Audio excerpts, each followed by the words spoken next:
Good morning.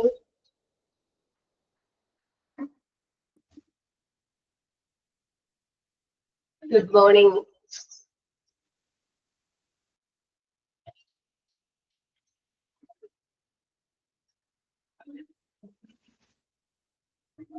നമ്മൾ last ക്ലാസ്സിൽ discuss ചെയ്തത് സോഴ്സ് ഓഫ് റിക്രൂട്ട്മെന്റ് ആയിരുന്നു. സോഴ്സ് ഓഫ് റിക്രൂട്ട്മെന്റില് ഇന്റേണൽ സോഴ്സും എക്സ്റ്റേണൽ സോഴ്സും ആയിരുന്നു ഡിസ്കസ് ചെയ്തത്. അതിൽ ഇന്റേണൽ സോഴ്സ് നമ്മൾ കംപ്ലീറ്റ് ചെയ്തിട്ടുണ്ടായിരുന്നു ഇല്ലേ? Transfer and promotion, job posting, employees referral, former employees, previous applicants, ഇത് നമ്മൾ ഡിസ്കസ് ചെയ്തിട്ടുണ്ടായിരുന്നു. ഇന്റേണൽ റിസോഴ്സ് ഡിസ്കസ് ചെയ്തിട്ടുണ്ടായിരുന്നു അല്ലെ? ഓർമ്മയുണ്ടോ?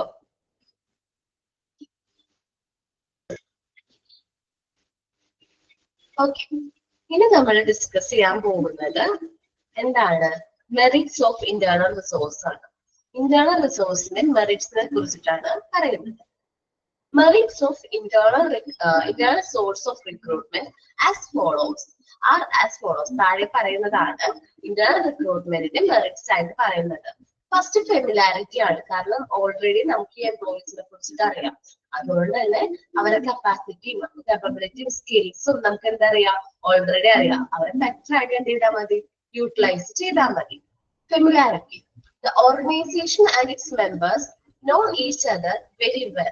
ഓർഗനൈസേഷനും അവരുടെ മെമ്പേഴ്സിനെയും നല്ല രീതിയിൽ അവർക്ക് അറിയാം. The organization is aware of the capability and the skill of the candidates as they are insiders. അവരുടെ സ്കില്ലിനെ കുറിച്ചും അവരുടെ കേപ്പബിലിറ്റിനെ കുറിച്ചും ഓർഗനൈസേഷന് വ്യക്തമായ ധാരണയുണ്ട്. കാരണം ഓൾറെഡി നമ്മുടെ കമ്പനിയിൽ വർക്ക് ചെയ്ത എംപ്ലോയീസ് ആണ്. On the other hand, employees are also aware of the workplace environment and the requirements of the vacant jobs. അതേപോലെ തന്നെ എംപ്ലോയീസിന് അറിയാം ഈ വർക്ക് പ്ലേസ് എങ്ങനെയാണ്, ഇവിടുത്തെ ഓപ്പറേഷൻസ് ഒക്കെ എങ്ങനെയാണ്, ഓൾറെഡി അറിയാം. കാരണം അവരിവിടെ വർക്ക് ചെയ്യുന്ന എംപ്ലോയീസ് ആണല്ലോ.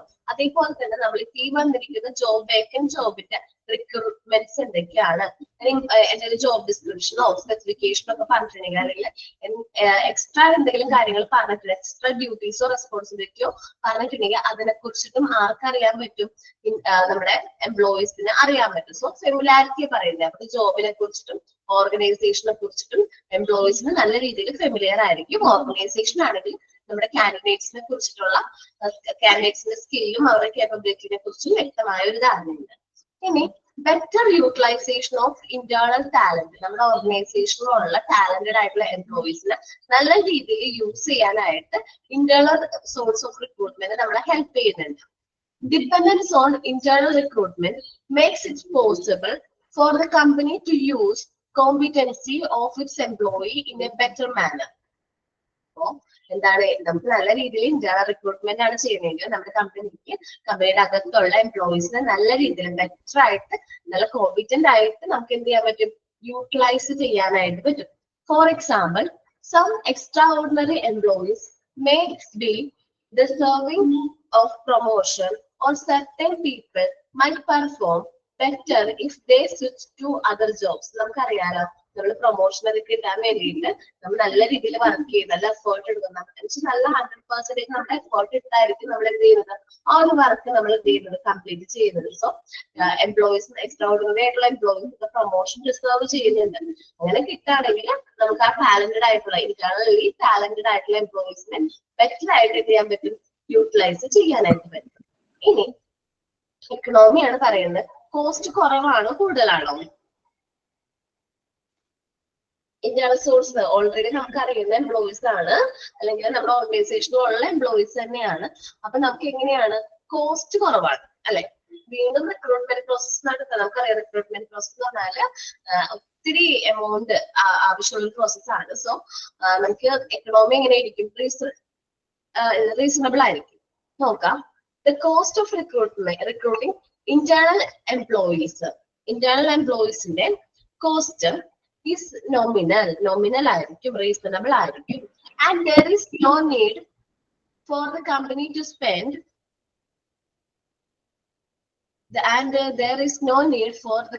spend huge amount of money and time on informing and reminding its employee to apply for the job. നമ്മൾ ഒരുപാട് എന്ത് ചെയ്യേണ്ട, ഹ്യൂജ് എമൗണ്ട് ഓഫ് മണി ഒന്നും സ്പെൻഡ് ചെയ്യണ്ട. നമ്മൾ നോട്ടീസ് ബോർഡിൽ ആ ഇൻഫർമേഷൻ ഇടുന്നു, ഇവിടെ എംപ്ലോയീസ് ആ ജോബിന് വേണ്ടി അപ്ലൈ ചെയ്യുന്നു. അപ്പൊ അവിടെ ഒരുപാട് ക്യാഷോ അങ്ങനെയൊന്നുമല്ല, ഓർഗനൈസേഷന്റെ അകത്ത് തന്നെയാണ് നമ്മൾ എന്ത് ചെയ്യുന്നത്, ഇൻഫർമേഷൻസ് പാസ് ചെയ്യുന്നത്. അതുകൊണ്ട് തന്നെ നമുക്ക് എന്താണ് കുറച്ചും കൂടി റീസണബിൾ ആണ്, അധികം കോസ്റ്റ് വരുന്നില്ല. ഓക്കെ, then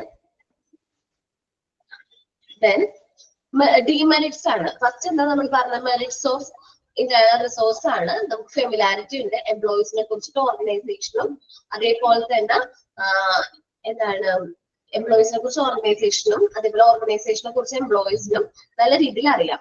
ഇന്റേണൽ ടാലന്റഡ് എംപ്ലോയീസിന് നമുക്ക് ബെറ്റർ ആയിട്ട് യൂട്ടിലൈസ് ചെയ്യാൻ പറയും. നമ്മൾ എക്കണോമി നോക്കുകയാണെങ്കിൽ കോസ്റ്റ് എഫക്റ്റീവ് ആണ്, നമുക്ക് നല്ല രീതിയിൽ കോസ്റ്റ് കുറവായിരിക്കും. ദെൻ ലാസ്റ്റ് വൺ ആണ് മോട്ടിവേഷണൽ വാല്യൂ. നമ്മളൊരു സ്ഥാപനത്തിൽ ഒരുപാട് നാൾ വർക്ക് ചെയ്യാണ്, മേ ബി 1 ഇയറോ 2 ഇയറോ വർക്ക് ചെയ്യാണ്.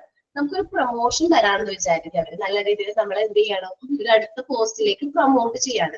നമുക്കൊരു എന്താണ് ഒരു എൻകറേജ്മെന്റ് അല്ലെങ്കിൽ മോട്ടിവേഷൻ തോന്നൂലേ, നമ്മൾ ഇത്രയും നാൾ ഈ ഓർഗനൈസേഷന് വേണ്ടി ഇത്രയും നാൾ നമ്മൾ വർക്ക് ചെയ്തുകൊണ്ട് നമ്മളിങ്ങനെ പ്രൊമോട്ട് ചെയ്തു എന്ന് പറയുമ്പോൾ നമുക്കൊരു മോട്ടിവേഷണൽ ഫോഴ്സ് കൂടിയാണ് എന്ത് ഈ ഒരു കാര്യം.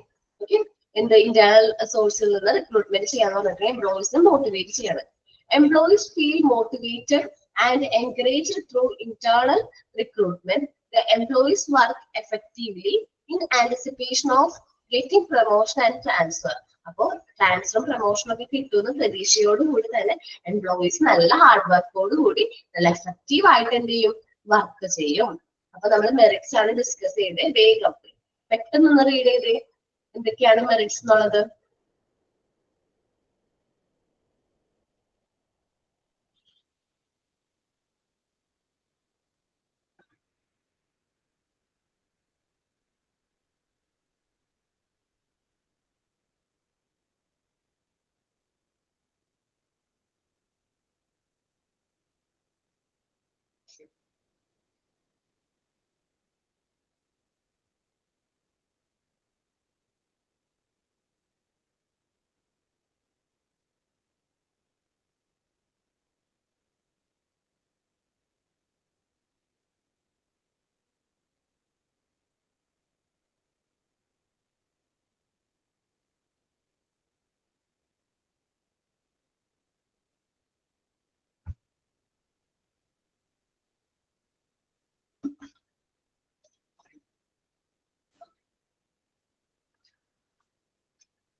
ഓക്കെ, മെറിറ്റ്സ് വായിച്ചു നോക്കിയോ?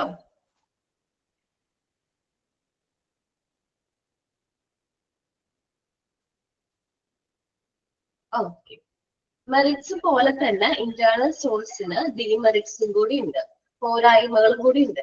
എന്തെല്ലാമാണെന്ന് നമുക്ക് നോക്കാം. ഫസ്റ്റ് പറയുന്നത് റിസ്ട്രിക്റ്റഡ് ചോയ്സ് ആണ്. നമ്മുടെ ഓർഗനൈസേഷനുള്ള എംപ്ലോയീസിനെ മാത്രമേ നമുക്ക് എന്ത് ചെയ്യാൻ പറ്റുള്ളൂ, ഇന്റേണലി റിക്രൂട്ട് ചെയ്യാനായിട്ട് പറ്റുള്ളൂ. അപ്പൊ നമുക്ക് അവിടെ ചോയ്സ് ഇല്ല. ഒരുപാട് ചോയ്സ് ഉണ്ടെങ്കിൽ മാത്രമേ നമുക്ക് ബെസ്റ്റ് ആയിട്ടുള്ള എംപ്ലോയിനെ എന്ത് ചെയ്യാൻ പറ്റുള്ളൂ, സെലക്ട് ചെയ്യാനായിട്ട് പറ്റുള്ളൂ. സോ നമ്മുടെ ചോയ്സ് കുറയുമാണ്. ഇൻ ബ്രീഡിങ്, നമ്മുടെ ഓർഗനൈസേഷന്റെ അകത്തു നിന്ന് തന്നെ നമ്മൾ എന്ത് ചെയ്യേണ്ടതായിട്ട് വരും, എംപ്ലോയീസിനെ സെലക്ട് ചെയ്യേണ്ടതായിട്ട് വരും. ഓർഗനൈസേഷനെ പുറത്തുനിന്ന് ന്യൂ ആപ്ലിക്കൻസിനെ നമ്മൾ എന്ത് ചെയ്യില്ല, ശ്രദ്ധിക്കില്ല, അല്ലെങ്കിൽ അവരെ റിക്രൂട്ട്മെന്റ് പ്രോസസ്സിലേക്ക് നോക്കില്ല. ആബ്സെൻസ് ഓഫ് കോമ്പറ്റീഷൻ, നമ്മള് ഈ ഗവൺമെന്റ് ജോബിലൊക്കെ കോമ്പറ്റീഷൻ കുറവാണെന്ന് പറയും. അവിടെ എങ്ങനെയോ എക്സാം എഴുതി പാസ് അല്ല, എക്സാം എഴുതി അവര് ജോലി കയറി കഴിഞ്ഞിട്ടുണ്ടെങ്കിൽ അവർക്ക് ടൈം അനുസരിച്ച് എക്സ്പീരിയൻസ് അനുസരിച്ച് ഓട്ടോമാറ്റിക്കലി അവർ എന്ത് ചെയ്യുന്നുണ്ട്, പ്രൊമോഷൻ കിട്ടുന്നുണ്ട്. സോ അവിടെ കോമ്പറ്റീഷൻ ഇല്ല. എന്ന് വെച്ചാൽ ആ പ്രൊമോഷന് വേണ്ടിയിട്ട് അവര് എഫേർട്ട് സ്വന്തം ഭാഗത്തുനിന്ന് ഒരു എഫേർട്ടും എടുക്കുന്നില്ല. കോൺഫ്ലിക്റ്റിനുള്ള ചാൻസ് ഉണ്ട്. കാരണം എന്താണെന്ന് വെച്ചിട്ടുണ്ടെങ്കിൽ ഒരുപാട് ആൾക്കാരെ പ്രൊമോട്ട് ചെയ്യുമ്പോൾ മേ ബി സെയിം എക്സ്പീരിയൻസും അതേപോലെ തന്നെ സെയിം ക്വാളിഫിക്കേഷനും ഒക്കെ ഉള്ള ആൾക്കാരെ പ്രൊമോട്ട് ചെയ്യുമ്പോൾ അവിടെ എന്തെങ്കിലും തർക്കങ്ങളും കാര്യങ്ങളൊക്കെ വരാനുള്ള ചാൻസ് ഉണ്ട്. നമുക്ക് നോക്കാം എന്തെല്ലാമാണ് demerits of internal source of recruitment. Demerits of internal source of recruitment as follows. Restricted choice. Internal recruitment is limited in scope. നമുക്ക് limited number of applications കിട്ടുള്ളൂ. It limits the alternatives and freedom of the firm in selecting the most appropriate candidate for the vacancy. The organization അകത്തുള്ള എംപ്ലോയിനെ തന്നെ select ചെയ്യുമ്പോൾ നമുക്ക് ഏറ്റവും most appropriate ആയിട്ടുള്ള കാൻഡിഡേറ്റ്സിനെ ആ വേക്കൻസിയിലേക്ക് select ചെയ്യാനായിട്ട് പറ്റില്ല. കാരണം എന്താണ്, നമ്മുടെ കയ്യിലുള്ള എംപ്ലോയീസിനെ മാത്രമേ നമുക്ക് എന്ത് ചെയ്യാൻ പറ്റുള്ളൂ, ആ ഒരു പോസ്റ്റിലേക്ക് ഫിൽ ചെയ്യാൻ പറ്റുള്ളൂ. Because of the company may not be able to select the best option available outside the organization.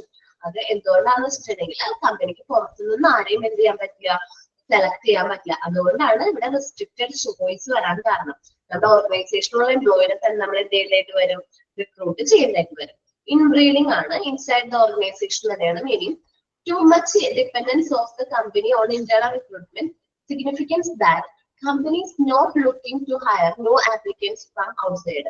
അപ്പോൾ കൂടുതലായിട്ട് ഇന്റേണൽ റിക്രൂട്ട്മെന്റിൽ തന്നെ നമ്മൾ ഡിപ്പെൻഡ് ചെയ്യുമ്പോൾ എന്താണ് അതിന്റെ മീനിങ് എന്ന് വെച്ചാൽ കമ്പനി പുറത്തുനിന്ന് ആരെയും ഓർഗനൈസേഷനകത്തേക്ക് പുതിയ ആപ്ലിക്കൻസിനൊന്നും സ്വീകരിക്കുന്നില്ല. Existing employees may lack of dynamism even if they are promoted or transferred, they may continue to work behave in the similar way as they of the previous post. അപ്പോൾ നമ്മൾ തന്നെയാണ് promote ചെയ്യുന്നതില്ല, അവരെങ്ങനെയാണ് നേരത്തെ പോസ്റ്റിൽ വർക്ക് ചെയ്യുന്നത് അതേപോലെ തന്നെയായിരിക്കും അവര് അടുത്ത ഹയർ ലെവൽ പോസ്റ്റ് കിട്ടിയാലും വർക്ക് ചെയ്യുന്നത്. അവർക്ക് മാറ്റങ്ങളൊന്നും ഉണ്ടാവില്ല. പക്ഷെ കുറച്ചും കൂടി പുറത്തുനിന്ന് അല്ലെങ്കിൽ ഔട്ട്സൈഡ് ഓർഗനൈസേഷനിൽ നിന്ന് എംപ്ലോയീസിനെ ന്യൂ ആപ്ലിക്കൻസിനെ റിസീവ് ചെയ്താലാണ് നല്ല രീതിയിൽ അവർ എന്ത് ചെയ്യുള്ളൂ, കമ്പനിക്ക് വേണ്ടി വർക്ക് ചെയ്യുള്ളൂ. ആബ്സെൻസ് ഓഫ് കോമ്പറ്റീഷൻ ആണ്. Employees' possibility to assume an automatic promotion on based on seniority. ഇപ്പൊ സീനിയോറിറ്റിയുടെ ബേസിൽ നമ്മൾ പ്രൊമോഷൻ കൊടുക്കാറുണ്ട്. എനിക്ക് തോന്നുന്നു ഗവൺമെന്റ് ഓർഗനൈസേഷൻ അല്ലെങ്കിൽ പബ്ലിക് സെക്ടർ അണ്ടർടേക്കിംഗ്സിലൊക്കെയാണ് സീനിയോറിറ്റിയുടെ ബേസിൽ പ്രൊമോഷൻ കൊടുക്കുന്നത്. As there is a lack of competition, അങ്ങനെ ഒരുപാട് കോമ്പറ്റീഷൻ കുറവാണ്. From the competent candidates present outside, പുറത്തുള്ള എംപ്ലോയീസ് നിന്ന് കോമ്പറ്റീഷൻ കുറവാണ്. Therefore they may have no desire to prove them again and again. വീണ്ടും അവർ നല്ല രീതിയിൽ പെർഫോം ചെയ്യണം, നല്ല രീതിയിൽ കാര്യങ്ങൾ ചെയ്യണം എന്ന് ആവശ്യം വരുന്നില്ല. അവർ വീണ്ടും അത് ചെയ്യില്ല. അവർക്ക് ആ ഒരു കാര്യം, ആ ഒരു ഡിസർവ് ഉണ്ടാവില്ല. അവർ എങ്ങനെയായിരുന്നോ അതേപോലെ തന്നെ ആയിരിക്കും അവർ വീണ്ടും വർക്ക് ചെയ്യുന്നത്. അവരത് പുതിയ കാര്യങ്ങളൊന്നും പഠിച്ചെടുക്കാനോ അല്ലെങ്കിൽ ചേഞ്ചസിനനുസരിച്ച് മാറാനോ ഒന്നും ഈ എംപ്ലോയീസിന് താല്പര്യം ഉണ്ടാവില്ല. ഇനിയാണ് കോൺഫ്ലിക്റ്റ് കേട്ടോ. Chance of conflicts and hostility among the employee who aspire for the promotion to available vacancy may be increased. അവിടെ കോൺഫ്ലിക്റ്റ് വരാനുള്ള ചാൻസ് ഉണ്ട്. ഒരു വേക്കൻസിലേക്ക് 2 പേര് വരാണെങ്കിൽ എങ്ങനെയും അവിടെ ഒരു കോൺഫ്ലിക്റ്റ് വരില്ലെങ്കിൽ റിസോഴ്സിലാവുമ്പോൾ അടുത്ത ഒരാളെ എങ്ങനെയെങ്കിലും ഫെയിൽ ആക്കി പ്രൊമോഷൻ കിട്ടണം എന്നുള്ളൊരു എയിമിലേക്കായിരിക്കും അവർ വരുന്നത്. The efficiency of those who are not promoted is eliminated and they become dissatisfied. അപ്പൊ 2 പേരുണ്ട്, അതിൽ ഒരാൾക്ക് മാത്രമേ പ്രൊമോഷൻ കിട്ടിയുള്ളൂ. മറ്റേ ആൾ എന്തായി പോവാണ്, എലിമിനേറ്റ് ചെയ്യുകയാണെങ്കിൽ ആ വ്യക്തിക്ക് ഡിസാറ്റിസ്ഫാക്ഷൻ വരും. കാരണം ഞാൻ ഇത്രയും നാളെ കമ്പനിക്ക് വേണ്ടി വർക്ക് ചെയ്തല്ലേ, എന്നിട്ട് എന്നെ പ്രൊമോട്ട് ചെയ്യാണ്ട് അയാളെ പ്രൊമോട്ട് ചെയ്തു എന്നുള്ളൊരു ഡിസാറ്റിസ്ഫാക്ഷൻ വരാനുള്ള ചാൻസ് ഉണ്ട്. അപ്പൊ കോൺഫ്ലിക്റ്റും ഡിസാറ്റിസ്ഫാക്ഷനും ഇന്റേണൽ സോഴ്സ് ഓഫ് റിക്രൂട്ട്മെന്റിൽ വരാനുള്ള ചാൻസ് ഉണ്ട്. നമ്മൾ പറഞ്ഞത് ഡിമെറിറ്റ്സ് ഓഫ് ഇന്റേണൽ റിസോഴ്സ് ആണ്, ഇന്റേണൽ സോഴ്സ് ഓഫ് റിക്രൂട്ട്മെന്റ് ആണ്, റിസ്ട്രിക്റ്റഡ് ചോയ്സ് ആണ്. നമ്മൾ അവൈലബിൾ ആയിട്ടുള്ള കമ്പനിയുടെ അകത്തുള്ള എംപ്ലോയീസിനെ മാത്രമേ നമുക്ക് എന്ത് ചെയ്യാൻ പറ്റുള്ളൂ, സെലക്ട് ചെയ്യാനായിട്ട് പറ്റുള്ളൂ. ഇൻബ്രീഡിംഗ് എന്ന് വെച്ചിട്ടുണ്ടെങ്കിൽ ഓർഗനൈസേഷൻ അകത്തുള്ള എംപ്ലോയീസിൽ തന്നെ അവരെന്ത് ചെയ്യണം, നമ്മൾ സെലക്ട് ചെയ്യേണ്ടി വരും. അപ്പൊ അവരെങ്ങനെയാണ് നേരത്തെ വർക്ക് ചെയ്തത് അതേപോലെ തന്നെ ആയിരിക്കും കണ്ടിന്യൂസ് ആയിട്ട് വർക്ക് ചെയ്യുന്നത്. Absence of competition. അപ്പൊ അവർക്ക് ഒരു സീനിയോറിറ്റിയുടെ ബേസിൽ പ്രൊമോട്ട് ചെയ്യുകയാണെങ്കിൽ അവർ കോമ്പറ്റീറ്റ് ചെയ്ത് നിൽക്കില്ല. അവര് ഓൾറെഡി ഞാൻ വർക്ക് ചെയ്യുന്നില്ലേ അതേപോലെ തന്നെ അവർ വർക്ക് ചെയ്യുള്ളൂടെ എഗെയിൻ അവർ ആ ഡിസർവ് കാണിക്കില്ല. വീണ്ടും അവർ നന്നായി വർക്ക് ചെയ്യുന്നുണ്ട് അല്ലെങ്കിൽ നല്ല രീതിയിൽ പെർഫോം ചെയ്യും. പെർഫോമൻസിന്റെ ബേസിലല്ല എന്ത് ചെയ്യുന്നത്, റിക്രൂട്ട് ചെയ്യുന്നെങ്കിൽ ഇങ്ങനെ ഒരു കോമ്പറ്റീഷൻ കുറവായിരിക്കും. കോൺഫ്ലിക്റ്റ് വരാനുള്ള ചാൻസ് ഉണ്ട്. ഒറ്റ പോസ്റ്റിലേക്ക് 2 എംപ്ലോയീസിനെ നമ്മൾ സെലക്ട് ചെയ്യാനായിട്ട് ഉദ്ദേശിക്കുകയാണ്. 2 എംപ്ലോയീസ് ക്വാളിഫൈഡ് ആണെങ്കിൽ അതിൽ ഒരാളെ മാത്രം നമ്മൾ സെലക്ട് ചെയ്യുമ്പോൾ ഡിസാറ്റിസ്ഫാക്ഷൻ വരും. സെലക്ട് ചെയ്യാത്ത എലിമിനേറ്റ് ആയ എംപ്ലോയിക്ക് ഡിസാറ്റിസ്ഫാക്ഷൻ വരാനുള്ള ചാൻസ് ഉണ്ട്. നിങ്ങൾ 2 countries എന്ന് പറഞ്ഞ സിനിമ കണ്ടിട്ടുണ്ടോ? 2 countries ആണോ?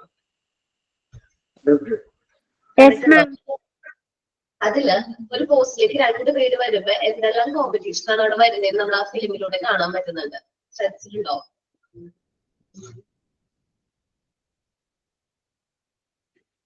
2 countries ആണോ വേറെ? എനിക്ക് സിനിമ അറിഞ്ഞൂടാ കേട്ടോ. മമതയും ദിലീപും കൂടെ ഉള്ളതാണ്. ആ ഒരു സിനിമ മേ ബി ഒരു കോമ്പറ്റീഷനൊക്കെ വന്നിട്ട് ഞാൻ റെഫർ ചെയ്തിട്ട് പറയാം. മൈ ബോസ് ആണ്. Okay okay.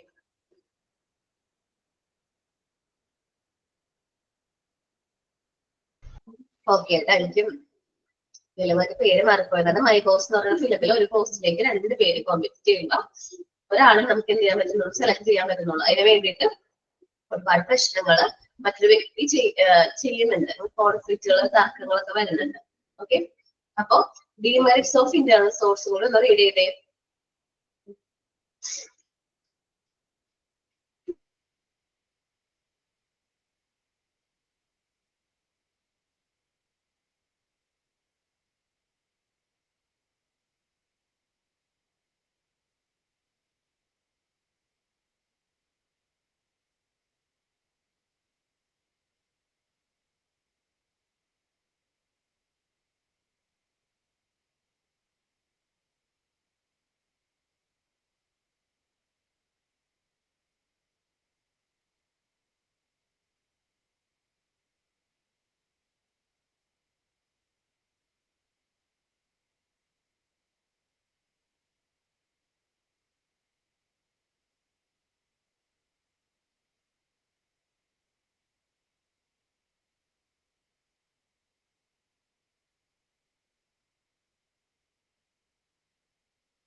ഓക്കെ കേട്ടോ.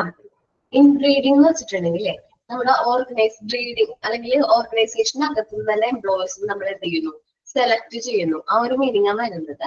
നമ്മള് എന്താ പറയാ, ഒരുപാടായിട്ട് നമ്മൾ ഇന്റേണലി റിക്രൂട്ട്മെന്റ് ചെയ്യുമ്പോൾ ഇന്റേണൽ സോഴ്സിന്റെ അല്ലെങ്കിൽ ഇന്റേണൽ എംപ്ലോയീസിനെ നമ്മൾ എന്ത് ചെയ്യാണ്, ഡിപ്പെൻഡ് ചെയ്യുകയാണെങ്കിൽ നമുക്ക് പുതിയ ആപ്ലിക്കൻസ് അല്ലെങ്കിൽ പുതിയ ന്യൂ ആപ്ലിക്കൻസിന് ഔട്ട്സൈഡിൽ നിന്ന് ഹയർ ചെയ്യാനായിട്ട് പറ്റില്ല. കാരണം നമുക്കറിയാം, ഞാൻ കാര്യം ചോദിക്കട്ടെ, മുമ്പ് ടാലിയും ഒരു ബികോം ഉണ്ടെങ്കിൽ എവിടെയാണെങ്കിലും അക്കൗണ്ടന്റ് ആയിട്ട് കയറാൻ പറ്റും. പക്ഷെ ഇന്ന് അങ്ങനെയല്ലല്ലോ. നമ്മൾ ഇന്നിപ്പോ ബേസിക് ആയിട്ട് അക്കൗണ്ടന്റ് പറയുകയാണെങ്കിൽ ഒന്നില്ലെങ്കിൽ എംകോം അല്ലെങ്കിൽ എന്താണ് ഇപ്പൊ CA CMA അങ്ങനത്തെ കോഴ്സുകൾ ചെയ്ത് കംപ്ലീറ്റ് ആയിട്ടുള്ള ആൾക്കാരാണ് ഇപ്പോഴത്തെ പോസ്റ്റിലേക്ക് വരുന്നത്. അവർ കൂടുതലായിട്ട് അപ്ഡേറ്റഡ് ആണ്, പുതിയ മെത്തേഡിനോട് അവർ കൂടുതലായിട്ട് അപ്ഡേറ്റഡ് ആണ്. അപ്പൊ നമ്മൾ എക്സിസ്റ്റിംഗ് എംപ്ലോയീസിനെ തന്നെ റിക്രൂട്ട് ചെയ്യുകയാണെങ്കിൽ എന്താ പ്രശ്നം വരുന്നത്, നമുക്ക് അവരെങ്ങനെയാണോ മുമ്പ് വർക്ക് ചെയ്തത് അതേപോലെ തന്നെ ആയിരിക്കും വർക്ക് ചെയ്യുന്നത്. അവരുടെ ബിഹേവിയറിലോ അവരുടെ വർക്കിലോ മാറ്റങ്ങൾ ഉണ്ടാവില്ല. പക്ഷെ പുതിയ ഒരാളാണ് അവിടെ വർക്ക് ചെയ്യണമെങ്കിൽ അദ്ദേഹത്തിന്റെ സ്ട്രാറ്റജീസും അദ്ദേഹത്തിന്റെ അപ്രോച്ചുകളും മാറ്റങ്ങൾ ഉണ്ടാവും. കാരണം അദ്ദേഹം എന്താണോ പഠിച്ചു വന്നത് ആ രീതിയിലായിരിക്കും എന്ത് ചെയ്യുന്നത്, ആ ഓരോ വർക്കിനെയും കാണുന്നതും അതിനനുസരിച്ച് പ്രവർത്തിക്കുന്നതും. അപ്പോൾ ഇൻബ്രീഡിംഗ് എന്ന് പറയുന്നത് ഡിമെറിറ്റ്സ് ആയിട്ട് ഇവിടെ പറയാൻ കാരണം ഇൻസൈഡ് ഓർഗനൈസേഷനിൽ തന്നെയാണ് നമ്മൾ എന്ത് ചെയ്യുന്നത്, എംപ്ലോയീസിനെ കൂടുതലായിട്ട് റിക്രൂട്ട് ചെയ്യുകയാണെങ്കിൽ അവരെങ്ങനെയാണോ പ്രൊമോഷണൽ ട്രാൻസ്ഫറിന് മുമ്പ് വർക്ക് ചെയ്തത് അതേപോലെ തന്നെ ആയിരിക്കും അവർ പിന്നീടുള്ള അവർ പ്രൊമോട്ട് ആയതിനു ശേഷം വർക്ക് ചെയ്യുന്നത്. അവരുടെ ബിഹേവിയറിലോ അവരുടെ വർക്കിലോ വേറെ വ്യത്യാസങ്ങളോ ഒന്നും ഉണ്ടാവില്ല. പ്രീവിയസ് പോസ്റ്റിൽ എങ്ങനെയാണോ വർക്ക് ചെയ്തത് അതേപോലെ തന്നെ ആയിരിക്കും പിന്നീടുള്ള പോസ്റ്റുകളിലും എന്ത് ചെയ്യുന്നത്, വർക്ക് ചെയ്യുന്നത്. ഓക്കെ.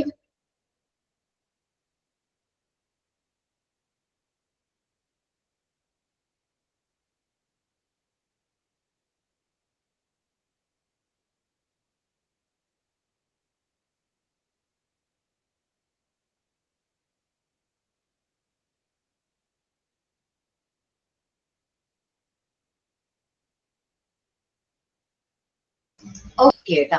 അപ്പൊ ഇനി നമ്മൾ നോക്കാൻ പോകുന്നത് എക്സ്റ്റേണൽ റിസോഴ്സ് ആണ്. നമ്മൾ എക്സ്റ്റേണൽ റിസോഴ്സ് എത്ര ടൈപ്പ് ഉണ്ടെന്ന് പറഞ്ഞിട്ടുണ്ടായിരുന്നു. 3 രീതിയിൽ നമുക്ക് എക്സ്റ്റേണൽ റിസോഴ്സുകൾ ഉണ്ട്. എക്സ്റ്റേണൽ സോഴ്സ് ഓഫ് റിക്രൂട്ട്മെന്റ് ഉണ്ട്, direct method, indirect method, third party method. അപ്പൊ നമ്മൾ 3 ടൈപ്സും അതിൽ സബ് ഡിവിഷൻ ഉണ്ട്. അതുമാണ് നമ്മൾ ഇനി നോക്കാൻ പോകുന്നത്. ഫസ്റ്റ് നോക്കാം external source. Organization can fulfill the job position from the outside through the following method or techniques. നമ്മുടെ ഓർഗനൈസേഷന് പുറത്തു നിന്ന് എംപ്ലോയീസിനെ റിക്രൂട്ട് ചെയ്യണമെന്നുണ്ടെങ്കിൽ താഴെ പറയുന്ന മെത്തേഡോ ടെക്നിക്സോ യൂസ് ചെയ്യാം. ആദ്യം പറയുന്ന മെത്തേഡാണ് direct method. In this method the recruiter are sent to educational and professional institution in order to build a public contract and exhibits various direct methods. Okay, നമ്മൾ എഡ്യൂക്കേഷൻ ഇൻസ്റ്റിറ്റ്യൂഷനിലോ അല്ലെങ്കിൽ പ്രൊഫഷണൽ ഇൻസ്റ്റിറ്റ്യൂഷനിലേക്കോ നേരിട്ട് ചെന്ന് റിക്രൂട്ട്മെന്റ് പ്രോസസ്സ് കണ്ടക്ട് ചെയ്യുന്നു.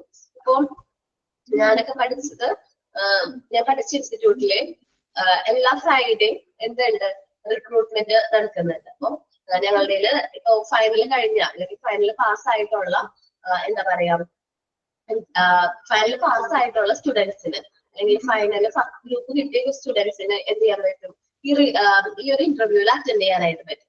അപ്പൊ അങ്ങനെ ഒരുപാട് പേര് placed ആവുന്നുണ്ട്. അപ്പൊ റിക്രൂട്ടർ എന്ന് വെച്ചിട്ടുണ്ടെങ്കിൽ കമ്പനിയിൽ നിന്നുള്ള ഒരു റെപ്രസെന്റേറ്റീവ് റിക്രൂട്ട് ചെയ്യുന്ന വ്യക്തി ഈ എഡ്യൂക്കേഷൻ ഇൻസ്റ്റിറ്റ്യൂഷനിലേക്കോ പ്രൊഫഷണൽ ഇൻസ്റ്റിറ്റ്യൂഷനിലേക്കോ നേരിട്ട് ചെന്ന് അവർക്ക് വേണ്ട എംപ്ലോയീസിനെ ആ ഒരു ഇൻസ്റ്റിറ്റ്യൂഷനിൽ നിന്ന് എന്ത് ചെയ്യുന്നു, സെലക്ട് ചെയ്യുന്നു. ഇതിനെയാണ് ഡയറക്റ്റ് മെത്തേഡ് എന്ന് പറയുന്നത്. ഡയറക്റ്റ് മെത്തേഡ് 3 ടൈപ്പ് ഉണ്ട്. ക്യാമ്പസ് റിക്രൂട്ട്മെന്റ് ഇത് നിങ്ങൾ കേട്ടിട്ടുണ്ടാവുമല്ലോ. ക്യാമ്പസ് റിക്രൂട്ട്മെന്റ് ഇപ്പൊ ഡിഗ്രിയോ PG ഒക്കെ കഴിഞ്ഞ കുട്ടികൾ അവർ ക്യാമ്പസ് സെലക്ഷൻ കിട്ടി എന്നൊക്കെ നമ്മൾ പറഞ്ഞു കേട്ടിട്ടുണ്ടാവുമല്ലോ ഇല്ലേ. ക്യാമ്പസ് സെലക്ഷൻ കിട്ടി, പിന്നെ കമ്പനിയിലെ പോസ്റ്റ് ആയി നിൽക്കാം. ഇതാണ് ക്യാമ്പസ് റിക്രൂട്ട്മെന്റ് എന്ന് പറയുന്നത്. Campus recruitment is a method in which recruiter visits the campus and the placement cell of the educational institution, such as the engineering and management colleges, in order to get qualified candidates. ഇത് main ആയിട്ട് നടക്കുന്നത് engineering കോളേജുകളിലും management കോളേജിലേക്കാണ്. അപ്പൊ അത് qualified ആയിട്ടുള്ള candidates നമുക്ക് select ചെയ്യാൻ വേണ്ടിയിട്ട് ഈ ക്യാമ്പസുകൾ വിസിറ്റ് ചെയ്യുന്നു. പ്ലേസ്മെന്റ് സെൽ, എഡ്യൂക്കേഷൻ ഇൻസ്റ്റിറ്റ്യൂഷന്റെ പ്ലേസ്മെന്റ് സെല്ലായിട്ട് അവർ എന്ത് ചെയ്യുന്നു, കാര്യങ്ങളൊക്കെ പറഞ്ഞൊരു എന്ത് ചെയ്യുന്നു, ഒരു ക്യാമ്പസ് ഇന്റർവ്യൂ അല്ലെങ്കിൽ ക്യാമ്പസ് സെലക്ഷൻ കണ്ടക്ട് ചെയ്യുന്നു. Recruiter get a large number of candidates to choose from, and the candidates can select the post which suit them from the available job option. അപ്പോ ഒരുപാട് എംപ്ലോയീസിന് നമുക്ക് അല്ലെങ്കിൽ ഒരുപാട് കാൻഡിഡേറ്റ്സിന് നമുക്ക് എന്ത് ചെയ്യാൻ പറ്റും, ഇങ്ങനെ ക്യാമ്പസ് ഇന്റർവ്യൂ ഒക്കെ കണ്ടക്ട് ചെയ്യുമ്പോൾ റിക്രൂട്ട്മെന്റ് കണ്ടക്ട് ചെയ്യുമ്പോൾ നമുക്ക് കിട്ടും. അതിൽ നിന്ന് ഏറ്റവും ബെസ്റ്റ് ആയിട്ടുള്ള നമുക്ക് ആവശ്യമുള്ള കാൻഡിഡേറ്റ്സിനെ മാത്രം നമുക്ക് എന്ത് ചെയ്താൽ മതി, സെലക്ട് ചെയ്താൽ മതി. അതേപോലെ തന്നെ ഒരു റിക്രൂട്ട്മെന്റ് ഏജൻസി അല്ലെങ്കിൽ ഒരു റിക്രൂട്ടർ ആയിരിക്കില്ല ക്യാമ്പസ് സെലക്ഷന് വരുന്നത്. ഒരുപാട് റിക്രൂട്ടേഴ്സ് വരാറുണ്ട്. അതിൽ നിന്ന് ഏറ്റവും ബെസ്റ്റ് ആയിട്ടുള്ള റിക്രൂട്ടറെ നമുക്ക് അല്ലെങ്കിൽ ഓർഗനൈസേഷൻ നമുക്ക് സെലക്ട് ചെയ്യാം. ആ ഒരു ഓർഗനൈസേഷന് ആ ഒരു ഇന്റർവ്യൂ നമ്മൾ അറ്റൻഡ് ചെയ്യാം. പാസ് ആവുകയാണെങ്കിൽ നമുക്ക് ആ ഒരു ജോലി കിട്ടാണ്. ക്യാമ്പസ് റിക്രൂട്ട്മെന്റ് ഇന്ന് കണ്ടുവരുന്ന ഒരു മെത്തേഡ് ഓഫ് റിക്രൂട്ട്മെന്റ് പ്രോസസ് ആണ്. നേരിട്ട് ക്യാമ്പസിലേക്കോ നമ്മൾ ചെന്ന് അവിടെ നിന്ന് റിക്രൂട്ട് ചെയ്യുന്നു. ക്വാളിഫൈഡ് ആയിട്ടുള്ള കാൻഡിഡേറ്റ്സിന് ക്വാളിഫൈഡ് ആയിട്ടുള്ള കാൻഡിഡേറ്റ്സിന് എന്താ ഫുൾ സെമസ്റ്ററും ക്ലിയർ ആയിട്ടുള്ള കാൻഡിഡേറ്റ്സിനെ നമ്മൾ എന്ത് ചെയ്യുന്നു, സെലക്ട് ചെയ്യാണ്. നെക്സ്റ്റ് ആണ് സ്ക്രൂട്ടിനിങ്. സ്ക്രൂട്ടിനിങ് is a method in which representatives are sent by human resource department to those places where recruitment activities are going on. They get contact with the prospective candidates who are searching for the jobs. അപ്പോ scrutiny എന്ന് വെച്ചിട്ടുണ്ടെങ്കിൽ ഒരു method ആണ്. റെപ്രസെന്റേറ്റീവ്സിന് നമ്മൾ എന്ത് ചെയ്യാണ്, human resource ഡിപ്പാർട്ട്മെന്റിലേക്ക് send ചെയ്യാണ്. ഞാനൊരു എക്സാമ്പിൾ പറയാം. ഞാൻ ഇവിടെ ഹുസ്ലാറ്റ് എന്ന് പറഞ്ഞൊരു ഇൻസ്റ്റിറ്റ്യൂട്ട് ഉണ്ട്. അവിടെ ഡയറക്റ്റ് മെത്തേഡ് വഴി എന്ത് ചെയ്യുന്നുണ്ട്, അവിടെ റിക്രൂട്ട്മെന്റ് എന്താ പറയാ, നമ്മുടെ ആപ്ലിക്കേഷൻ റെസ്യൂമ് നമ്മളവിടെ കൊടുക്കുക. അവരുടെ ആപ്ലിക്കേഷനും നമ്മുടെ റെസ്യൂമേയും കൂടി കൊടുക്കുകയാണെങ്കിൽ അതിൽ നിന്ന് അവർക്ക് ആവശ്യമുള്ള അല്ലെങ്കിൽ അവർക്ക് ക്വാളിഫൈഡ് ആണെന്ന് തോന്നുന്ന എംപ്ലോയീസിന് അവർ എന്ത് ചെയ്യാറുണ്ട്, റിക്രൂട്ട് ചെയ്യാറുണ്ട്. അപ്പൊ ഒരു പർട്ടിക്കുലർ മെത്തേഡ് ആണ് ജോബ്. മേ ബി ഒരു സ്ക്രൂട്ടിനി ചെയ്യാണ്. അതിൽ ഏറ്റവും ആപ്റ്റ് ആയിട്ടുള്ള ആപ്ലിക്കേഷൻസ് മാത്രം അവർ സെലക്ട് ചെയ്ത് അവർക്ക് വേണ്ടി മാത്രം എന്ത് ചെയ്യുന്നു, ഇന്റർവ്യൂസ് കണ്ടക്ട് ചെയ്യുന്നു. Scrutiny is a method in which representatives are sent by the Human Resource Department to those places where recruitment activities are going on. നമ്മൾ ഹ്യൂമൻ റിസോഴ്സ് ഡിപ്പാർട്ട്മെന്റിലേക്കായിരിക്കും നമ്മൾ റെപ്രസെന്റേറ്റീവിനെ വിടുന്നത്. അവിടെയാണ് റിക്രൂട്ട്മെന്റ് ആക്ടിവിറ്റീസ് കണ്ടക്ട് ചെയ്യുന്നത്. They get in contact with prospective candidates who are searching for the job. അവിടെ നിന്നാണ് നമുക്ക് ആ prospective കാൻഡിഡേറ്റ്സിന്റെ ഈ ജോബ് ചെയ്യാൻ താല്പര്യമുള്ള കാൻഡിഡേറ്റ്സിന്റെ ഡീറ്റെയിൽസ് കിട്ടും. Application go through an initial interview. Application കഴിഞ്ഞ സമയത്ത് തന്നെ നമ്മൾ ഇനിഷ്യൽ ഇന്റർവ്യൂ എന്ത് ചെയ്യുന്നുണ്ട്, അറ്റൻഡ് ചെയ്യുന്നുണ്ട്. Job fair, interpretation seminars are some of the other ways of particular methods. Job fair കണ്ടിട്ടുണ്ടോ? ആരെങ്കിലും ജോബ് ഫെയർ അറ്റൻഡ് ചെയ്തിട്ടുണ്ടോ? ഓക്കെ. ജോബ് ഫെയർ എന്ന് പറഞ്ഞാൽ ഒരുപാട് ഓർഗനൈസേഷൻസ് എത്തിയിട്ടുണ്ടാവും അല്ലെ, ഇന്റർവ്യൂവിന് വേണ്ടിയിട്ട് വന്നിട്ടുണ്ടാവും. അപ്പൊ അതിൽ നമുക്ക് അതിൽ ഏറ്റവും ആപ്റ്റ് ആയിട്ടുള്ള ഇപ്പൊ മേ ബി ക്യാമ്പസ് ഒക്കെ വഴിയായിരിക്കും, മേ ബി കോളേജുകളോ ഏതെങ്കിലും ഇൻസ്റ്റിറ്റ്യൂഷൻസ് ഒക്കെ വഴിയായിരിക്കും എന്ത് ചെയ്യുന്നത്, ഈ ജോബ് ഫെയർ ഒക്കെ കണ്ടക്ട് ചെയ്യുന്നത് അല്ലെ, അങ്ങനെയല്ലേ? ഞാൻ ജോബ് ഫെയറിൽ പോയിട്ടുള്ളത് വെച്ചിട്ടുണ്ടെങ്കിൽ ക്യാമ്പസ് വഴിയാണ് പോയത്. മേ ബി അവിടെ നമ്മൾ ഹ്യൂമൻ റിസോഴ്സ് ഡിപ്പാർട്ട്മെന്റിലാണ് നമ്മൾ എന്ത് ചെയ്യുന്നത്, ഫസ്റ്റ് നമ്മളുടെ ഡാറ്റാസും ആപ്ലിക്കേഷനും ഈ ജോബ് ഫെയറിന് പോകാനായിട്ട് താല്പര്യം ഉണ്ടെന്നൊക്കെ പറഞ്ഞിട്ട് ആപ്ലിക്കേഷൻ നമ്മൾ എന്ത് ചെയ്യുന്നുണ്ട്, അവിടെ സബ്മിറ്റ് ചെയ്യുന്നുണ്ട്. എന്നിട്ടാണ് നമ്മൾ എന്ത് ചെയ്യുന്നത്, ആ ഒരു ഡേറ്റില് അവർ ജോബ് ഫെയർ കണ്ടക്ട് ചെയ്യുമ്പോൾ നമ്മൾ എന്ത് ചെയ്യുന്നത്, അവർ വിളിക്കും. അതിനനുസരിച്ച് നമ്മൾ എന്ത് ചെയ്യും, നമ്മൾ ആ ഒരു പോസ്റ്റിന് വേണ്ടി അപ്ലൈ ചെയ്യുന്നു, നമ്മൾ ഇന്റർവ്യൂ അറ്റൻഡ് ചെയ്യുന്നു. ഓക്കെ ആണെങ്കിൽ അവർ നമ്മൾ സെലക്ട് ചെയ്യും. മേ ബി ആ ഒരു മെത്തേഡ് പറയുന്നത്. ഇനി നെക്സ്റ്റ് മെത്തേഡ് എന്ന് പറയുന്നത് റിക്രൂട്ട്മെന്റ് അറ്റ് ഫാക്ടറി ഗേറ്റ്. ഇത് വെച്ചിട്ടുണ്ടെങ്കിൽ വൈറ്റ് കോളർ ജോബ് അല്ല കേട്ടോ. വൈറ്റ് കോളർ ജോബ് എന്ന് പറഞ്ഞിട്ടുണ്ടെങ്കിൽ അധികം എഫേർട്ട് ഒന്നും അല്ലാത്ത ജോബാണ്. ഇത് ബ്ലൂ കോളർ ജോബ് എന്ന് പറയില്ലേ, നമ്മൾ എന്താ പറയാ, ഡെയിലി വേജ് എംപ്ലോയീസില്ലേ, ഡെയിലി വേജ് ഫാക്ടറിയിലോ ഏറ്റവും ലോവർ ലെവലിൽ വർക്ക് ചെയ്യുന്ന എംപ്ലോയീസ്, ഡെയിലി വേജിനൊക്കെ വർക്ക് ചെയ്യുന്ന എംപ്ലോയീസ്, അവർക്ക് വേണ്ടിയിട്ടുള്ള ഒരു റിക്രൂട്ട്മെന്റ് ആണ് റിക്രൂട്ട്മെന്റ് അറ്റ് ഫാക്ടറി ഗേറ്റ്. എന്ന് വെച്ചാൽ നമ്മുടെ ഫാക്ടറിയുടെ പുറത്ത് ഒരു വലിയ ഫാക്ടറി ഒക്കെ നിങ്ങളുടെ വീടിനടുത്ത് ഉണ്ടെങ്കിൽ അല്ലെങ്കിൽ കണ്ടിട്ടുണ്ടെങ്കിൽ ശ്രദ്ധിക്കണം. എല്ലാ ദിവസവും രാവിലെ ഈ ഫാക്ടറിയുടെ ഫ്രണ്ടില് കുറെ എംപ്ലോയീസ് എന്ത് ചെയ്യാറുണ്ട്, വന്ന് കുറെ ആൾക്കാർ വന്ന് നിൽക്കാറുണ്ട്. അപ്പൊ അവിടെ നിന്ന് എന്ത് ചെയ്യും, സൂപ്രണ്ട് അല്ലെങ്കിൽ എന്താ പറയാ, ഒരാള് വന്നിട്ട് അവർക്ക് വേണ്ടത്ര എംപ്ലോയീസിനെ എന്ത് ചെയ്യും, സെലക്ട് ചെയ്യാൻ ബാക്കിയുള്ള എംപ്ലോയീസിനെ പറഞ്ഞു വിടുകയും ചെയ്യും. അപ്പൊ നോക്കാട്ടോ, ഇത് റിക്രൂട്ട്മെന്റ് അറ്റ് ഫാക്ടറി ഗേറ്റ് ആണ്. It is the method of direct recruitment in which notice is posted outside the factory gate and starting information regarding the job vacancy. ഒന്ന് മാറിയിട്ടുണ്ട്, സെയിം തന്നെയാണ് റിക്രൂട്ട്മെന്റ് അറ്റ് ഫാക്ടറി ഗേറ്റ് എന്ന് വെച്ചാൽ നമ്മൾ notice ബോർഡിൽ ഇട്ടിട്ടുണ്ടാവും ഇന്ന എംപ്ലോയീസിന് വേണം എന്നുള്ളത്. ജോബ് വേക്കൻസിനെ കുറിച്ചുള്ള ഇൻഫർമേഷൻസ് ഒക്കെ അവർ പോസ്റ്റ് ചെയ്തിട്ടുണ്ടാവും. എന്നിട്ട് ആ എംപ്ലോയിനെ എന്ത് ചെയ്യാണ്, അത് ഓക്കെയാണ്, ആ ഒരു ജോബ് വേക്കൻസിയിൽ വർക്ക് ചെയ്യാനായിട്ട് താല്പര്യം എംപ്ലോയീസിന് നമ്മൾ എന്ത് ചെയ്യാണ്, സെലക്ട് ചെയ്യാണ്. അത് റിക്രൂട്ട്മെന്റ് അറ്റ് ഫാക്ടറി ഗേറ്റ്. എനിക്ക് മാറിപ്പോയിട്ടാ, ഞാൻ ബ്ലൂ കോളർ ജോബും വൈറ്റ് കോളർ ജോബും ഇതെല്ലാം വരുന്നുണ്ട്, പഠിക്കാനുണ്ട് നമുക്ക്. അതാണ്. അപ്പൊ നമ്മൾ ഡയറക്ട് മെത്തേഡില് 3 മെത്തേഡാണ് പറഞ്ഞത്. ഏതൊക്കെയാണ്? ക്യാമ്പസ് ഇന്റർവ്യൂ, ക്യാമ്പസ് റിക്രൂട്ട്മെന്റ് ആണ് പറഞ്ഞത്. ഇൻസ്റ്റിറ്റ്യൂഷനുകളിലും എന്താ പറയാ കോളേജസും എഞ്ചിനീയറിംഗ് കോളേജുകളിലും കണ്ടക്ട് ചെയ്യുന്ന ഒരു മെത്തേഡ് ഓഫ് റിക്രൂട്ട്മെന്റ് ആണ് ക്യാമ്പസ് ഇന്റർവ്യൂ എന്ന് പറയുന്നത്. ക്യാമ്പസ് ഇന്റർവ്യൂ കണ്ടക്ട് ചെയ്യുന്ന സമയത്ത് ഒരുപാട് എംപ്ലോയീസിന് എന്ത് ചെയ്യും, എന്താണ്, ഒരുപാട് കാൻഡിഡേറ്റ്സ് നമുക്ക് അവൈലബിൾ ആയിരിക്കും. ആ അവൈലബിൾ ആയിട്ടുള്ള കാൻഡിഡേറ്റ്സിൽ നിന്ന് നമുക്ക് ഏറ്റവും മോസ്റ്റ് അപ്രോപ്രിയേറ്റ് ആയിട്ടുള്ള കാൻഡിഡേറ്റ്സിനെ എന്ത് ചെയ്താൽ മതി, സെലക്ട് ചെയ്താൽ മതി. രണ്ടാമത്തെ മെത്തേഡാണ് സ്ക്രൂട്ടിനി. എന്ന് വെച്ചിട്ടുണ്ടെങ്കിൽ നമ്മൾ എന്ത് ചെയ്യാണ്, നമ്മൾ ആ ഹ്യൂമൻ റിസോഴ്സ് ഡിപ്പാർട്ട്മെന്റിലേക്ക് നമ്മളുടെ എന്ത് ചെയ്യണം, ഇൻഫർമേഷൻസ് ഒക്കെ നമ്മൾ കൊടുക്കുന്നുണ്ട്. ആ കൊടുക്കുന്ന സമയത്ത് തന്നെ ഒരു ഇനിഷ്യൽ ഇന്റർവ്യൂ കണ്ടക്ട് ചെയ്യുന്നുണ്ട്. പിന്നീട് അവിടെ ജോബ് ഫെയറോ ഇതിൽ സെമിനാർസ് ഒക്കെ കണ്ടക്ട് ചെയ്യുന്ന സമയത്ത് നമുക്ക് എന്ത് ചെയ്യാൻ പറ്റും, ആ ഒരു ജോബിന് വേണ്ടിയിട്ട് അപ്ലൈ ചെയ്യാനായിട്ട് പറ്റും. നമുക്ക് ഈ ജോബ് ചെയ്യാനായിട്ട് താല്പര്യമുള്ള കാൻഡിഡേറ്റ്സിന്റെ ലിസ്റ്റ് ഓർഗനൈസേഷന് അവൈലബിൾ ആവാണ്. ഇനി റിക്രൂട്ട്മെന്റ് ഫാക്ടറി ഗേറ്റ് എന്ന് പറഞ്ഞിട്ടുണ്ടെങ്കിൽ നമ്മൾ വലിയ ഫാക്ടറിയുടെ ഒക്കെ നോട്ടീസ് ബോർഡിൽ അല്ലെങ്കിൽ ഫാക്ടറി ഗേറ്റിന് പുറത്ത് നോട്ടീസ് ബോർഡിൽ എന്ത് ചെയ്തിട്ടുണ്ടാവും, ഇനി ജോബ് വേക്കൻസീസ് ഉണ്ട് എന്നുള്ള ഇൻഫർമേഷൻസ് സ്റ്റേറ്റ് ചെയ്തിട്ടുണ്ടാവും. ആ ഇൻഫർമേഷൻസ് അനുസരിച്ച് അവിടെ റിക്രൂട്ട്മെന്റ് പ്രോസസ്സ് കണ്ടക്ട് ചെയ്യുന്നു. ഇനി അടുത്ത മെത്തേഡാണ് ഇൻഡയറക്റ്റ് മെത്തേഡ്. എന്താണ് indirect method? Indirect method includes following. താഴെ പറയുന്നതാണ് ഇൻഡയറക്റ്റ് മെത്തേഡ്. ജോബ് അഡ്വർടൈസ്മെന്റ് കാണുന്നില്ലേ നിങ്ങള്? ഡെയിലി കാണുന്ന ഒരു കാര്യമായിരിക്കും അഡ്വർടൈസ്മെന്റ്. നമ്മളിപ്പോ ജോബ് സെർച്ച് ചെയ്ത് തുടങ്ങി കഴിഞ്ഞാൽ എല്ലാ ദിവസവും കാണുന്നത് പത്രത്തിലാവട്ടെ, മേ ബി നിങ്ങളെ സോഷ്യൽ മീഡിയാസിലും ഒക്കെ നമ്മൾ കാണുന്ന ഒരു കാര്യമാണ് എന്ത്, job advertisements. Hiring for talented എന്നൊക്കെ പറഞ്ഞിട്ട് job advertisement maybe news പേപ്പറിലൊക്കെ നമ്മൾ കാണാറുണ്ട്. In modern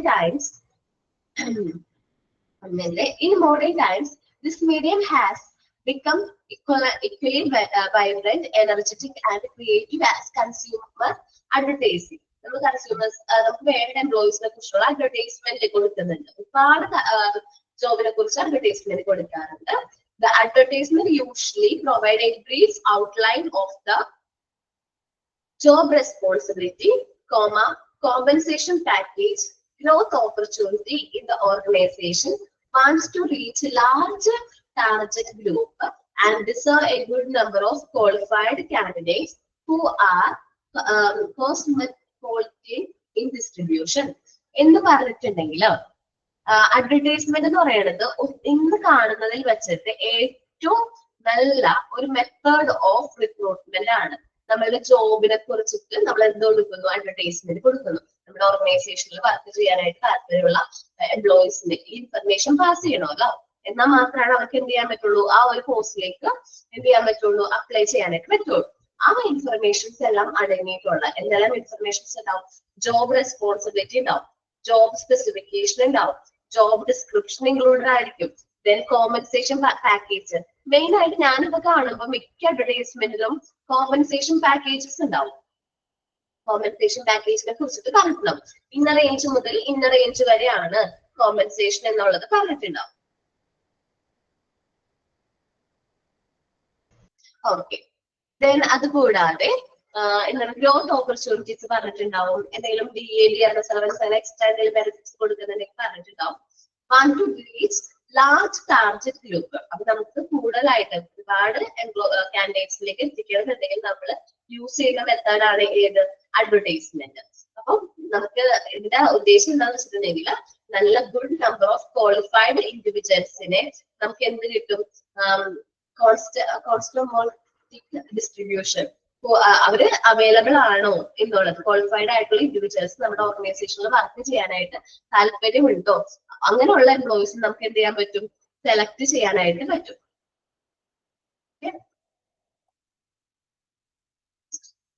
distribution. Employees trade associations and ക്ലബ്ബുകൾ. എംപ്ലോയീസ് ട്രേഡ് അസോസിയേഷൻസ് ഒക്കെ ഉണ്ട്.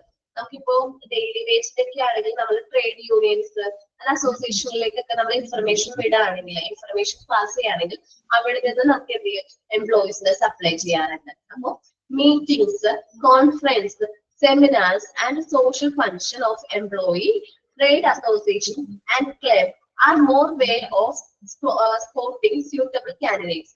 അപ്പൊ എംപ്ലോയീസ് ട്രേഡ് യൂണിയന്റെയോ അല്ലെങ്കിൽ ക്ലബുകളുടെയോ സെമിനാർസോ കോൺഫറൻസോ ഒക്കെ കണ്ടക്ട് ചെയ്യുമ്പോൾ ജോബ് വേക്കൻസിനെ കുറിച്ചുള്ള ഇൻഫർമേഷൻസ് നമ്മൾ പാസ് ചെയ്യുകയാണെങ്കിൽ ഒരുപാട് ഇൻഫർമേഷൻസ്, ഒരുപാട് ആപ്ലിക്കേഷൻസ് നമുക്ക് അവൈലബിൾ ആയിരിക്കും. Okay, next professional associations. ഞാൻ പറഞ്ഞില്ലേ ഞങ്ങളുടെ ഓർഗനൈസേഷൻ ഞാൻ പഠിച്ച ഇൻസ്റ്റിറ്റ്യൂട്ടില് ഞാൻ പറഞ്ഞല്ലോ വീക്ക്ലി എന്തുണ്ട് ഇന്റർവ്യൂസ് കണ്ടക്ട് ചെയ്യാറുണ്ടെന്ന് പറഞ്ഞു. അതേപോലെയാണ് പ്രൊഫഷണൽ അസോസിയേഷനിൽ അല്ലെങ്കിൽ പ്രൊഫഷണൽ ബോഡീസില് നമ്മള് എന്താ പറയാ അവിടെ ഇന്റർവ്യൂസ് കണ്ടക്ട് ചെയ്യാറുണ്ട്. നമുക്ക് കൂടുതലായിട്ട് technical scientific managerial employment related ആയിട്ടുള്ള എംപ്ലോയീസിനെ വേണമെന്നുണ്ടെങ്കിൽ പ്രൊഫഷണൽ അസോസിയേഷനിലേക്ക് റിക്രൂട്ട് നേരിട്ട് ചെന്ന് എന്ത് ചെയ്യുന്നുണ്ട്, റിക്രൂട്ട്മെന്റ് പ്രോസസ് കണ്ടക്ട് ചെയ്യാറുണ്ട്. പ്രൊഫഷണൽ അസോസിയേഷൻ അതേപോലെ നമ്മൾ പ്രൊഫഷണൽ അസോസിയേഷനിൽ നിന്ന് എന്ത് ചെയ്യുന്നുണ്ട്, എംപ്ലോയീസിനെ സപ്ലൈ ചെയ്യുന്നുണ്ട്. നമ്മുടെ കയ്യിൽ ക്വാളിഫൈഡ് ആയിട്ടുള്ള എംപ്ലോയീസ് ഉണ്ടെങ്കിൽ നമുക്ക് ഇൻഫർമേഷൻസ് തരും. ആര് ഓർഗനൈസേഷൻസ് നമ്മൾ informations may be advertisement or informations കിട്ടുമ്പോൾ അത് നമ്മളുടെ കുട്ടികളോട് അല്ലെങ്കിൽ നമ്മളുടെ കാൻഡിഡേറ്റ്സിനോട് സ്റ്റുഡൻസിനോട് പാസ് ചെയ്യും. ആ സ്റ്റുഡൻസ് നേരിട്ട് പോയി ഇന്റർവ്യൂ അറ്റൻഡ് ചെയ്യുകയും ചെയ്യും. നോക്കാം. Professional association, bodies of major professionals like doctor, engineer, auditor, chartered accountant, and manager also provide abundant opportunity to discover potential candidates for technical, scientific, managerial employment opportunities.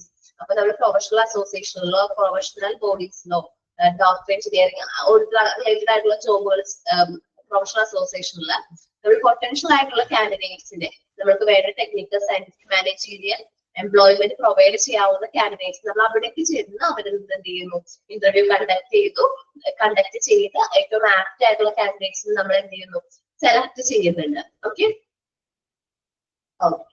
ഇനി other reputed firms, professional association other reputed firms ഉണ്ട്. Nowadays, it has become a trend to recruit human resource from well-known firms. ഇന്ന് നമ്മള് ഒരു method ആണ് other reputed ഫേംസിൽ നിന്ന് നമ്മൾ എന്ത് ചെയ്യുന്നു, റിക്രൂട്ട്മെന്റ് പ്രോസസ് കണ്ടക്ട് ചെയ്യാണ്. ഇന്ന് കണ്ടുവരുന്ന ഒരു പുതിയ ട്രെൻഡ് ആണിത്. Few companies and firms have established a positive reputation on productivity, efficiency and industrial harmony. ചില ഓർഗനൈസേഷനിൽ നല്ല പോസിറ്റീവ് റെപ്യൂട്ടേഷൻ ആയിരിക്കും, അതേപോലെ അവർക്ക് പ്രൊഡക്ടിവിറ്റിയും എഫിഷ്യൻസിയും ഇൻഡസ്ട്രിയൽ ഹാർമണി ഒക്കെ കൂടുതലായിരിക്കും. Many firms have made effort to discover appropriate candidates from such firms for filling the job position. അപ്പൊ നമ്മൾ ആഗ്രഹിക്കും നമ്മുടെ ഓർഗനൈസേഷനിൽ അവിടെ ഉള്ള എംപ്ലോയീസിന്, ആ എംപ്ലോയീസിനെ തന്നെ നമ്മുടെ ഓർഗനൈസേഷനിലേക്ക് അട്രാക്ട് ചെയ്യാണെങ്കിൽ നമുക്കും എന്ത് കൂടും, റെപ്യൂട്ടേഷനും പ്രൊഡക്ടിവിറ്റിയും നമ്മുടെ എഫിഷ്യൻസിയും കൂടും. ഇത് വലിയ മാനേജ് പോസ്റ്റിലേക്കൊക്കെയാണ് നടക്കുന്നത് കേട്ടോ. ഈ അതർ റെപ്യൂട്ടഡ് ഫേംസിൽ നിന്ന് എന്ത് ചെയ്യുന്നത്, എംപ്ലോയീസിനെ സെലക്ട് ചെയ്യുന്നത് വലിയ മാനേജ് സിഇഒ അല്ലെങ്കിൽ MD പോസ്റ്റിലേക്കൊക്കെയാണ് ഇങ്ങനെ വരുന്നത്. എന്ന് വെച്ചാല് ഒരു കമ്പനിയുടെ സിഇഒ എന്ന് വിചാരിക്കുക, അല്ലെങ്കിൽ ടോപ്പ് മാനേജറാണെന്ന് വിചാരിക്കുക. ആ മാനേജർ കാരണമാണ് ആ കമ്പനി നല്ല രീതിയിൽ റൺ ചെയ്യുന്നത്. സോ നമ്മുടെ കമ്പനിയിലേക്ക് ആ മാനേജർ വരാൻ വേണ്ടിയിട്ട് നമ്മൾ നല്ല അവർ കൊടുക്കുന്നതിലും ഹയർ പാക്കേജസും ബെനിഫിറ്റ്സും ഒക്കെ പറഞ്ഞ് അതൊക്കെ ഓഫർ ചെയ്തിട്ട് നമ്മളുടെ കമ്പനിയിലേക്ക് അവർ എന്ത് ചെയ്യുന്നു, അട്രാക്ട് ചെയ്യുന്നു. ഇന്ന് നടക്കുന്ന ഒരു കാര്യമാണ്. അതർ റെപ്യൂട്ടഡ് ഫേംസിൽ നിന്നും നമ്മൾ എന്ത് ചെയ്യുന്നുണ്ട്, റിക്രൂട്ട്മെന്റ് പ്രോസസ് ചെയ്യുന്നുണ്ട്. ഓക്കെ. അപ്പൊ നമ്മൾ പറഞ്ഞത് രണ്ട് കാര്യങ്ങളാണ്. ഫസ്റ്റ് പറഞ്ഞ ഡയറക്റ്റ് മെത്തേഡ് ആണ്, രണ്ടാമത് പറഞ്ഞത് എന്തായിരുന്നു, ഇൻഡയറക്റ്റ് മെത്തേഡ് ആണ്. രണ്ടും ഒന്ന് റീഡ് ചെയ്ത് നോക്കി.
Okay.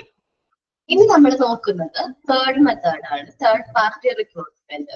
Third party method. Okay. Third party method which are most common are as follows. Main ആയിട്ട് കോമൺ ആയിട്ട് കാണുന്ന തേർഡ് പാർട്ടി റിക്രൂട്ട്മെന്റ് ആണ് ഈ താഴെ പറയുന്നത്. Private employment agencies. നിങ്ങൾ എംപ്ലോയ്മെന്റ് ഏജൻസീസുകൾ പോവാറുണ്ടോ? ജോബ് വേക്കൻസി അല്ലെങ്കിൽ ജോബ് കൺസൾട്ടൻസിയിലൊക്കെ പോവാറുണ്ടോ? പോയിട്ടുണ്ടോ? ജോബ് അന്വേഷിച്ച്? എന്നാൽ അങ്ങനെ ഒരു പാർട്ടി ഉണ്ട്, തേർഡ് പാർട്ടി മെത്തേഡ് ആണ് റിക്രൂട്ട്മെന്റ്. നമ്മൾ എന്ത് ചെയ്യും, നമ്മളുടെ ബയോഡാറ്റ ഡീറ്റെയിൽസ് ഒക്കെ ആയിട്ട് എന്ത് ചെയ്യും, പ്രൈവറ്റ് എംപ്ലോയ്മെന്റ് കൺസൾട്ടൻസി ഓർ ഏജൻസിയിൽ ചെല്ലുന്നു. അവരതെല്ലാം പരിശോധിച്ചിട്ട് നമ്മുടെ ക്വാളിഫിക്കേഷനും ആപ്റ്റ് ആയിട്ടുള്ള ഒരു ജോബ്, എന്ത് ജോബാണ് നമ്മൾ സെലക്ട് ചെയ്യാൻ ഉദ്ദേശിക്കുന്നത്. നമ്മളിപ്പോ പറയാൻ അക്കൗണ്ടന്റ് റിലേറ്റഡ് ആയിട്ടുള്ള ജോബാണ്, അപ്പൊ ഇന്ന സ്ഥലങ്ങളിൽ അക്കൗണ്ടന്റിന്റെ ആവശ്യമുണ്ട് എന്ന് പറഞ്ഞ് നമ്മൾ എന്ത് ചെയ്യുന്നു, ഇന്റർവ്യൂവിന് അറ്റൻഡ് ചെയ്യുന്നു. ഇന്റർവ്യൂവിൽ നമ്മൾ പാസ് ആയി കഴിഞ്ഞാൽ ദെൻ അവർ ഡിമാൻഡ് വെക്കുകയാണ്, ഫസ്റ്റ് മന്തിന്റെ ഇത്ര സാലറി ഞങ്ങൾക്ക് തരണം. മേ ബി ഇവര് പറയുന്ന ലിറ്റിൽ ഫീനാണ്, മേ ബി ആ സാലറി ഒക്കെ ആയിരിക്കും മേ ബി അവരെന്ത് ചെയ്യുന്നത്, നമ്മളുടെ ഡിമാൻഡ് ചെയ്യുന്നത്. അപ്പൊ തേർഡ് പാർട്ടിനെ നമ്മൾ ഡിപ്പെൻഡ് ചെയ്യാണ് എംപ്ലോയ്മെന്റ് കിട്ടാൻ വേണ്ടി, ജോബ് കിട്ടാൻ വേണ്ടിയിട്ട് തേർഡ് പാർട്ടിനെ നമ്മൾ എന്ത് ചെയ്യാൻ ഡിപ്പെൻഡ് ചെയ്യാം. എനിക്ക് തോന്നുന്നു പുറത്ത് സിറ്റിയിലേക്ക് വരുമ്പോ ഈ തേർഡ് പാർട്ടി എംപ്ലോയ്മെന്റ് ഏജൻസീസ് ഒരുപാടുണ്ട് ഇല്ലേ, ഒരുപാട് ജോബ് കൺസൾട്ടൻസീസ് ഒരുപാടില്ലേ? ആരെങ്കിലും പോയിട്ടുണ്ടോ? ആരും പോയിട്ടില്ല. ഓക്കെ, എന്നാ അങ്ങനൊരു സെഷൻ ഉണ്ട്. അപ്പൊ അവര് നമ്മളുടെ ഒരു ചെറിയ എമൗണ്ട് ഫീ ആയിട്ട് സ്വീകരിച്ചിട്ട് നമുക്ക് വേണ്ടിയിട്ടുള്ള ഇന്റർവ്യൂസും ജോബും നമുക്ക് എന്ത് ചെയ്യുന്നു, അറേഞ്ച് ചെയ്ത് നോക്കാം. Third party method which are most common as follows. First വരുന്ന private employment agencies ആണ്. 1 minute, camera. Okay. They are used extensively and charge very little fee from an applicant. നമ്മൾ ഇത് കൂടുതലായിട്ട് യൂസ് ചെയ്യുന്ന ഒരു മെത്തേഡ് ആണ്. ആപ്ലിക്കൻസിന്റെ കയ്യിൽ നിന്ന് ഒരു എമൗണ്ട് ഓഫ് ഫീ അവർ എന്ത് ചെയ്യുന്നുണ്ട്, കളക്ട് ചെയ്യുന്നുണ്ട്. They focus on specific occupation such as general office helper, maybe office assistant, salesman, technical workers, accountant, computer staff, engineers and executives. ഇങ്ങനത്തെ പോസ്റ്റുകളിലേക്കാണ് അവര് മെയിൻ ആയിട്ട് എന്ത് ചെയ്യുന്നത്, കാൻഡിഡേറ്റ്സിനെ റിക്രൂട്ട് ചെയ്യാനായിട്ട് ഇന്റർവ്യൂ അറേഞ്ച് ചെയ്ത് കൊടുക്കുന്നത്. These private agencies work as middleman between employee and employer. എംപ്ലോയിയും എംപ്ലോയറും തമ്മിലുള്ള ഒരു മിഡിൽ മാൻ ആയിട്ട് ഇവർ എന്ത് ചെയ്യുന്നുണ്ട്, വർക്ക് ചെയ്യുന്നുണ്ട്. എംപ്ലോയറുടെയും എംപ്ലോയിയുടെയും ഇടയിൽ ഒരു മിഡിൽ മാൻ ആയിട്ട് വർക്ക് ചെയ്യും. എംപ്ലോയി എന്താണ് ഇവര് രണ്ടുപേരുടെ കയ്യിൽ നിന്നും മേ ബി ഫീ കളക്ട് ചെയ്യുന്നുണ്ടെന്ന് തോന്നുന്നു.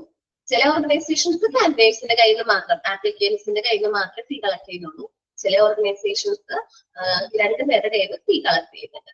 ഇത് പ്രൈവറ്റ് എംപ്ലോയ്മെന്റ് ഏജൻസീസ് ആണ്. Then state public employment agencies. Employment എക്സ്ചേഞ്ചിൽ ആരൊക്കെ രജിസ്റ്റർ ചെയ്തിട്ടുണ്ട്?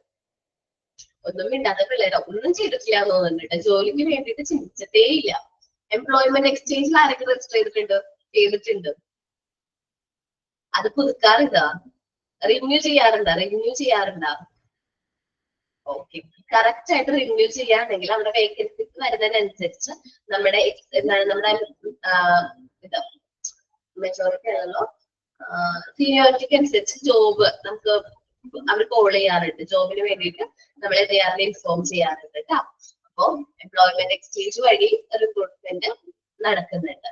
അപ്പോ ഞങ്ങളുടെ അടുത്തൊരു ബാങ്കിലേക്ക്, കോപ്പറേറ്റീവ് ബാങ്ക് ആണ്, എന്നാൽ പോലും കോർപ്പറേഷൻ കഴിഞ്ഞത് ബികോം എന്ന കോർപ്പറേഷൻ കഴിഞ്ഞ 3 കുട്ടികളെ ബാങ്കിലേക്ക് റിക്രൂട്ട് എംപ്ലോയ്മെന്റ് എക്സ്ചേഞ്ച് വഴി അവർക്ക് 3 പേർക്ക് ജോലി കിട്ടി. അപ്പോ ഒരുപാട് പേര് എംപ്ലോയ്മെന്റ് എക്സ്ചേഞ്ച് വഴി, ഇന്ന് കൂടുതലായിട്ട് എംപ്ലോയ്മെന്റ് എക്സ്ചേഞ്ച് വഴി റിക്രൂട്ട്മെന്റ് പ്രോസസ്സ് കണ്ടക്ട് ചെയ്യുന്നുണ്ട്. നോക്കാം. State or public employment agencies. These are also known as employment exchange or labor exchange. ഈ സ്റ്റേറ്റ് പബ്ലിക് എംപ്ലോയ്മെന്റ് ഏജൻസിയുടെ മറ്റു പേരുകളാണ്, നെയിമുകളാണ് എംപ്ലോയ്മെന്റ് എക്സ്ചേഞ്ച് അല്ലെങ്കിൽ labour exchange. They provide a clearing house for job and job information along with a wide range of services such as counseling, job searching and information about the labor market, workers and pay rates. അപ്പോ എന്താ പറയുന്നത്, ഇതൊരു clearing house ആണ്. ജോബുകൾ കൊടുക്കുക, ജോബുകൾ vacancies വരുന്നതിനനുസരിച്ച് അത് ഓരോ എംപ്ലോയീസിന് അല്ലെങ്കിൽ ഓരോ ആപ്ലിക്കൻസിനും അത് ഇൻഫർമേഷൻസ് പാസ് ചെയ്യുക, അത് അസൈൻ ചെയ്ത് കൊടുക്കുക. മേ ബി ഇത് ഗവൺമെന്റ് ഓർഗനൈസേഷനിൽ വരുന്ന വേക്കൻസിക്ക് അനുസരിച്ചാണ് ഇത് എന്ത് ചെയ്യുന്നത്, പ്രൊവൈഡ് ചെയ്യുന്നത്. ഇവിടെ നിന്ന് നമുക്ക് കൗൺസിലിംഗ് പ്രൊവൈഡ് ചെയ്യുന്നുണ്ട്, ജോബ് സെർച്ച് ചെയ്യുന്ന ആൾക്കാർക്ക് പ്രൊവൈഡ് ചെയ്യുന്നുണ്ട്. ഇൻഫർമേഷൻ അബൌട്ട് ലേബർ മാർക്കറ്റിനെ കുറിച്ചിട്ട് എന്തോരം വേക്കൻസീസ് ഒക്കെ ഉണ്ട്, വർക്കേഴ്സിനെ കുറിച്ചിട്ടും ഫെയർ ഏജിനെ കുറിച്ചിട്ടുള്ള ഇൻഫർമേഷൻസ് ഒക്കെ എന്ത് ചെയ്യുന്നുണ്ട്, പ്രൊവൈഡ് ചെയ്യുന്നുണ്ട്. അപ്പോ എംപ്ലോയ്മെന്റ് എക്സ്ചേഞ്ച് വഴി നമുക്ക് എന്ത് ചെയ്യാൻ പറ്റും, തേർഡ് പാർട്ടി റിക്രൂട്ട്മെന്റ് കണ്ടക്ട് ചെയ്യാൻ പറ്റും. ഇപ്പൊ നമ്മുടെ ഓർഗനൈസേഷനിൽ വേക്കൻസീസ് ഉണ്ടെങ്കിൽ നമ്മൾ എംപ്ലോയ്മെന്റ് എക്സ്ചേഞ്ചിൽ അത് ഇൻഫോം ചെയ്യുകയാണെങ്കിൽ ഏറ്റവും ആപ്റ്റ് ആയിട്ടുള്ള എക്സ്പീരിയൻസ്ഡ് ആയിട്ടുള്ള കാൻഡിഡേറ്റ്സിനെ അവർ തന്നെ നമുക്ക് സെലക്ട് ചെയ്ത് തരും. ഇനി നെക്സ്റ്റ് നമ്മൾ നേരത്തെ പറഞ്ഞിട്ടുള്ളതാണ് sports college professional institutions. All these provide opportunities for recruiting their students. നമ്മുടെ ഓർഗനൈസേഷനിൽ വർക്ക് ചെയ്യുന്ന പഠിക്കുന്ന എല്ലാ കുട്ടികൾക്കും വേണ്ടിയിട്ട് നമ്മൾ പ്രൊവൈഡ് ചെയ്യുന്ന ഒരു പ്രോസസ്സാണ് എന്ത്, ഒരു റിക്രൂട്ട്മെന്റ് അല്ലെങ്കിൽ ക്യാമ്പസ് ഇന്റർവ്യൂ ഒക്കെ കണ്ടക്ട് ചെയ്യും. These general and technical professional institution provide blue collar and white collar and managerial persons. അപ്പൊ technical and professional institutions 3 type ജോബുകൾ പ്രൊവൈഡ് ചെയ്യുന്നുണ്ട്. ഏതൊക്കെയാണ്? Blue collar job, white collar job and managerial പേഴ്സൺസിന് വേണ്ടിയിട്ടുള്ള interviews ഒക്കെ അവർ arrange ചെയ്ത് കൊടുക്കുന്നുണ്ട്. നിങ്ങൾ പഠിച്ചിട്ടുള്ള കുട്ടികളാണ്. ബ്ലൂ കോളർ ജോബ് എന്ന് പറഞ്ഞാൽ എന്താണെന്ന് അറിയാമോ? അറിയോ? ഇല്ല. ഓക്കെ, നേരത്തെ ഞാൻ പറഞ്ഞിട്ടുണ്ടായിരുന്നു വർക്കേഴ്സ്, അതെ, ഡെയിലി വേജിൽ വർക്ക് ചെയ്യുന്ന ആൾക്കാരെയാണ് നമ്മൾ ബ്ലൂ കോളർ ജോബ് എന്ന് പറയുന്നത്. ഫാക്ടറി വർക്കേഴ്സ് ഒക്കെയാണ്. വൈറ്റ് കോളർ ജോബോ അത്യാവശ്യം എക്സിക്യൂട്ടീവ് ലെവലിൽ വർക്ക് ചെയ്യുന്ന ആൾക്കാർ, മാനേജർ, അക്കൗണ്ടന്റ്, അങ്ങനത്തെ വർക്കുകൾ വർക്ക് ചെയ്യുന്ന ആൾക്കാർ. മാനേജീരിയൽ പേഴ്സൺസ്, ഇവർക്ക് വേണ്ടിയിട്ട് സ്കൂളുകളിലും കോളേജുകളിലും പ്രൊഫഷണൽ ഇൻസ്റ്റിറ്റ്യൂഷനിലും നമ്മൾ എന്ത് ചെയ്യുന്നു, അവിടെ നിന്നെല്ലാം റിക്രൂട്ട്മെന്റ് പ്രോസസ്സ് കണ്ടക്ട് ചെയ്യുന്നു. നെക്സ്റ്റ് ആണ് professional association or recruiting firm or executive recruiters. They keep entire information record about employed executives. Work ചെയ്യുന്ന എക്സിക്യൂട്ടീവ്സിനെ കുറിച്ചിട്ട് നമ്മൾ കൂടുതൽ എല്ലാ ഡീറ്റെയിൽസ് നമ്മൾ കളക്ട് ചെയ്തിട്ടുണ്ടാവും. These consulting firms suggest highly competent individuals for managerial, marketing and production engineering posts. Already work ചെയ്യുന്ന മറ്റ് സ്ഥാപനങ്ങളിൽ വർക്ക് ചെയ്യുന്ന എംപ്ലോയീസിനെ കുറിച്ചിട്ട് ഇവരുടെ കയ്യിൽ എന്തുണ്ടാവും, ഈ ഡാറ്റാസും ഇൻഫർമേഷൻസ് ഉണ്ടാവും. അപ്പൊ എന്നിട്ട് ഈ ഫേമുകൾ നമ്മുടെ ഫേമിന് വേണ്ടിയിട്ട് സജസ്റ്റ് ചെയ്യണം, ഇന്ന ഇൻഡിവിജ്വൽ വർക്ക് ചെയ്യാണെങ്കിൽ നിങ്ങളുടെ ഫേം കുറച്ചും കൂടി ബെറ്റർ ആയിട്ട് പെർഫോം ചെയ്യും എന്ന് നമ്മൾ സജസ്റ്റ് ചെയ്യുമ്പോൾ നമ്മൾ അവർക്ക് എന്തെങ്കിലും ഓഫർ ലെറ്റർ വെക്കാണ്. മേ ബി അവർ നമ്മുടെ ഫേമിലേക്ക് അപ്ലൈ ചെയ്തിട്ട് പോലും ഉണ്ടാവില്ല, പക്ഷെ നമ്മൾ അവർക്ക് ഓഫർ വെക്കുകയാണ്, നമ്മൾ സ്ഥാപനത്തിലേക്ക് വരാണെങ്കിൽ ഇങ്ങനെ ഇൻസെന്റീവ്സും ഇങ്ങനെ കാര്യങ്ങളൊക്കെ പ്രൊവൈഡ് ചെയ്തോളാം എന്ന് പറഞ്ഞിട്ട് നമ്മൾ അവർക്ക് ഓഫർ വെക്കുകയാണ്. ട്രേഡ് യൂണിയൻസ് ഉണ്ട്. ഇപ്പോ കമ്പനികളിലൊക്കെ നടക്കുന്നത് ട്രേഡ് യൂണിയൻസ് അവരുടെ റെപ്രസെന്റേറ്റീവ് കാൻഡിഡേറ്റ്സിനെ എന്ത് ചെയ്യും, നമ്മുടെ ഓർഗനൈസേഷനിലേക്ക് എന്ത് ചെയ്യും, റെപ്രസെന്റ് ചെയ്യും. Okay, trade union offer manual and skilled workers in sufficient quantity. In a few organizations, formal agreements are made to give priority to the candidates recommended by the trade union during the recruitment process. അപ്പോൾ മാനുവലും skilled ആയിട്ടുള്ള വർക്കേഴ്സിനെ നമ്മൾ trade യൂണിയനിൽ നിന്ന് select ചെയ്യാറുണ്ട്, ഇന്ന trade യൂണിയനിൽ നിന്നുള്ള കാൻഡിഡേറ്റ്സിന്. അപ്പോൾ ചില ഓർഗനൈസേഷൻസ് ട്രേഡ് യൂണിയൻസിന് പ്രയോറിറ്റി കൊടുത്തതിന് ശേഷമായിരിക്കും, ട്രേഡ് യൂണിയൻസ് സജസ്റ്റ് ചെയ്ത എംപ്ലോയീസിന് സെലക്ട് ചെയ്തതിന് ശേഷമായിരിക്കും എന്ത് ചെയ്യുന്നത്, ബാക്കിയുള്ള പ്രോസസ് റിക്രൂട്ട്മെന്റ് പുറത്തുനിന്ന് എംപ്ലോയീസിനെ നമ്മൾ എന്ത് ചെയ്യുന്നത്, സെലക്ട് ചെയ്യുന്നത്. Okay, casual labour or applicants at gate. ഇതാണ് ഞാൻ നേരത്തെ മാറിപ്പോയെന്ന് പറഞ്ഞില്ലേ, ഇതാണ് കാഷ്വൽ ലേബേഴ്സിനെ ആപ്ലിക്കൻസ് അറ്റ് ഗേറ്റും. ഒരുപാട് ഓർഗനൈസേഷൻസ്, ഒരുപാട് കമ്പനികൾ കാഷ്വൽ ലേബേഴ്സിനെ ഡെയിലി വേജ് ബേസിൽ നമ്മൾ എന്ത് ചെയ്യുന്നുണ്ട്, ഫാക്ടറി ഗേറ്റിന്റെ ഫ്രണ്ടിൽ നിന്ന് സെലക്ട് ചെയ്യുന്നുണ്ട്. ഇപ്പൊ നിങ്ങൾ വലിയ ഫാക്ടറിയുടെ ഒക്കെ ഫ്രണ്ടിൽ കൂടെ പോവാണ്, ഒരു 6-7 മണിയൊക്കെ സമയത്ത് പോവാണെങ്കിൽ നിങ്ങൾക്ക് കാണാൻ പറ്റും ഒരുപാട് സാധാരണ ആൾക്കാര്, ഡെയിലി വേജിൽ വർക്ക് ചെയ്യുന്ന ആൾക്കാര് ഈ ഫാക്ടറിയുടെ ചുറ്റും ഇങ്ങനെ കൂട്ടം കൂടി നിൽക്കുന്നത്.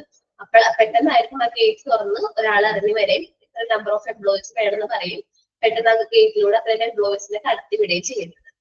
Many industries are depend on casual laborers who daily mark presence on factory gate or employment office. Employment offices ലോ അല്ലെങ്കിൽ ഫാക്ടറി ഗേറ്റിലോ ജോബ് ചെയ്യാൻ താല്പര്യം ഉണ്ട് എന്ന് പറഞ്ഞിട്ട് എന്ത് ചെയ്യും, രാവിലെ തന്നെ പ്രസന്റ് ആവും. ആ എംപ്ലോയീസിനെയാണ് നമ്മൾ കാഷ്വൽ ലേബേഴ്സ് ഓർ ആപ്ലിക്കൻസ് എന്ന് പറയുന്നത്.